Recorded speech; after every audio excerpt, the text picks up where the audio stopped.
Cheryl was born in April the next year, our first child, and got whooping cough when she was a month old. So we got broke in as parents very early. She would get coughing so hard and start to swallow in her tongue, and we'd have to put our finger in and hold her tongue down. And we took her into the doctor, and he'd say, "Oh, she just got a cold." And then I said, "There's more than this." So we took her to another doctor, and he said, "Harold, you hold your hat on when you go down and get this prescription." And he came back with it, and it had been $25 for that prescription, and they gave her the shot, but she was too far along with it, and so she's had some problems, coughed really hard all her life from that experience. But we thought we wanted to have our children 2 years apart, and it got 3 years, and we thought maybe we'd never be able to have any more. And anyway, then we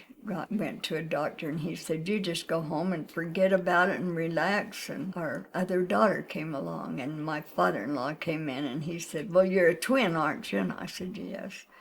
He said, "Well, you'll never have a son then, because your twin sister will have the boys and you'll have the girls." And I said, "No." I said, "We'll have a boy." And he says, How come you know that?" And I said, "Because it tells me in my patriarchal blessing that I'll have sons and daughters." And he said, "Oh, that isn't the way it works with the crops, you know." And I thought, what's that got to do with the crops? But anyway, then we had a son, Blair, and so we have 7 children, 4 boys and 3 girls, and I feel so blessed to have them. And they've all stayed active in the church and had many callings.